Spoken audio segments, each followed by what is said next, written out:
গাজায় চলমান গণহত্যা ঠেকাতে বিশ্ব নেতাদের নিষ্ক্রিয়তার বিরুদ্ধে বিশ্ব নাগরিকেরা নিজেরাই হাতে নিয়েছেন এক অনন্য উদ্যোগ, 1000 মেডলি। ইতিহাসে এর আগে কখনো এত বড় সমুদ্রযাত্রা বহর একসঙ্গে গাজামুখী হয়নি।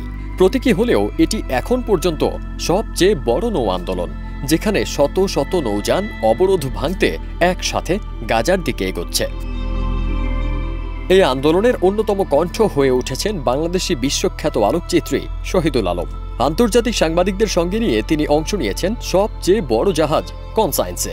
4 অক্টোবর এক ফেসবুক পোস্টে শহীদুল আলম জানান, 30 সেপ্টেম্বর ইতালির অত্রান্ত থেকে যাত্রা শুরু করে এই জাহাজ।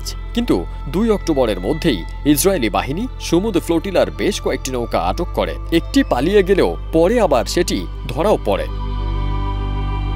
তবে কনসাইন্সের আগে আরও 8টি নৌকা এবং ফ্লোটিং ফ্রিডম কোয়ালিশনের 2টি জাহাজ গাজার দিকে রওনা হয়েছিল। দ্রুতগামী হওয়ায় কনসাইন্স মাঝ সমুদ্রে গিয়ে তাদের সঙ্গে মিলে যায়। এখন তারা একসঙ্গে এক মানব সাগর গড়ে তুলে ধীরে ধীরে গাজার দিকে এগোচ্ছে। ফিলিস্তিনি টাইমে এসেছি। শহীদুল আলম ফেসবুক পোস্টে স্পষ্ট বার্তা দিয়ে জানিয়েছেন, তারা যাই পরিকল্পনা করুক, ইসরায়েল এই মানব সাগরকে থামাতে পারবে না। আমাদের থামিয়ে দিলে অন্যরা আসবে। ইতিহাসে কোনো স্বৈরশাসকই জনগণের শক্তির কাছে টিকে থাকতে পারেনি। ইসরায়েলও ব্যর্থ হবে, মুক্ত হবে ফিলিস্তিন।